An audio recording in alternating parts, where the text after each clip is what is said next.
Buenas noches. Es jueves 26 de febrero de 2026.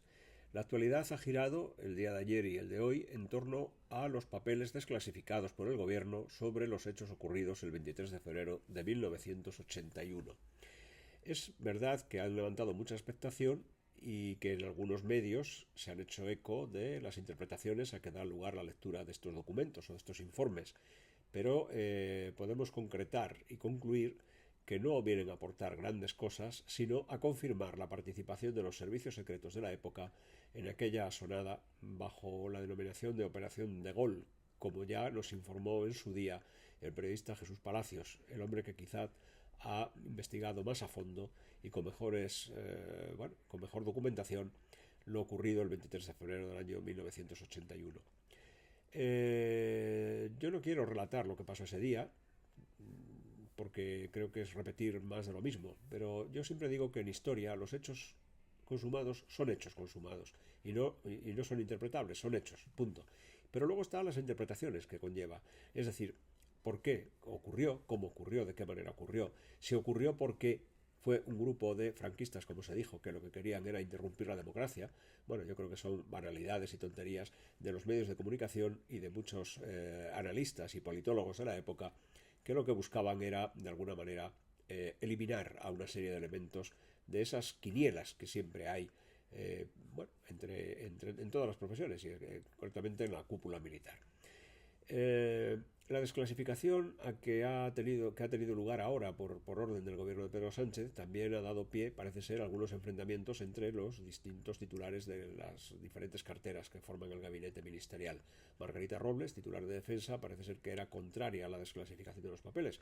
Bueno, yo entiendo que, o no entiendo por qué, yo creo que los españoles se merecen tener acceso a los documentos que informan sobre los hechos que han ocurrido, sobre todo cuando han ocurrido ya hace 50 años. Es fácilmente comprensible que el Estado como tal, en fin, se preserve un cierto secretismo sobre algunas cosas, pero también es verdad que los españoles, hombre, no se les puede tratar como tontos, tienen derecho a saber. Así es que lo que tiene que hacer el gobierno de Pedro Sánchez es dejarse de cortinas de humo y de estas cositas y desclasificar de una vez por todas todos los documentos, que los españoles sepan lo que ocurrió aquel día y cuál fue la verdadera intención de aquel montaje, aquel sainete que, bueno, pues tuvo una página trágica que fue la de los hombres que lo protagonizaron, pues que tuvieron que perder lo que tenían, su empleo, y someter a sus familias a una supervivencia pues no siempre fácil. Y me parece que sería un gesto del gobierno desclasificar esos papeles y que cada uno asuma las responsabilidades que le corresponden. Ahora descubrimos en ciertos medios que, bueno, pues que se ha cometido también un atropello con el rey Juan Carlos I, que vive un exilio voluntario debido a la presión mediática que fue sometido en España, pues por una serie de negocios raros, entre las comisiones, los líos de mujeriegos, las historias de la infanta Cristina y su marido Urdangarín, su ex marido Urdangarín, etcétera, etcétera, etcétera. Bueno, ahora parece ser que alguien se lamenta de que el rey Juan Carlos esté en el exilio voluntario y que no fije su residencia en España. Yo creo que, bueno, nadie le obligó a irse tampoco, pero esto es una cuestión que compete a él. Pero viene a relación con lo que estamos hablando del 23F, porque alguien intenta leer o intenta ver que el rey sale reforzado en el papel que tuvo que jugar aquel día.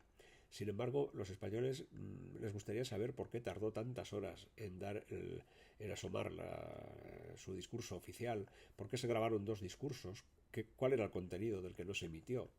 A los españoles les gustaría saber por qué no reaccionó antes. A los españoles les gustaría saber quién fue el elefante blanco, que es ahora se niega su existencia. En fin, hay todavía muchas cosas. Y hay quien sospecha que los informes más comprometedores del 23F, que no se guardan todos en el mismo sitio, sino que están dispersos. Esto es muy típico también de la administración española, no concentrar las cosas importantes en un sitio, sino tenerlas dispersas en varios archivos. Pues hay quien sospecha que los informes más comprometedores han podido ser, y tal vez han podido ser destruidos. Bueno, pues una cortina de humo, no sacamos muchas conclusiones a favor de eso.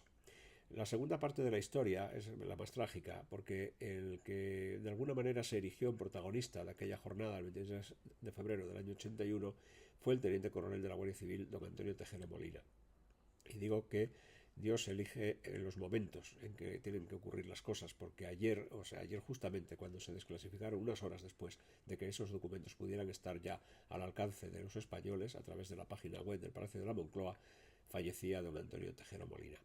Un hombre de honor, un hombre de bien, un hombre que quiso lo mejor para España, un hombre que se comprometió con una maniobra que lo único que intentaba era mejorar las cosas en España, porque habría que remontarse a aquellos años para ver en qué situación estábamos y encuadrar el asalto al Congreso en las circunstancias que rodean la época que vivimos en aquel momento de la transición. Yo no estoy justificando ni dejando de justificar, digo que habría que encuadrar esa pieza en su entorno para poder tener una valoración más exacta de lo que fue y de lo que supuso.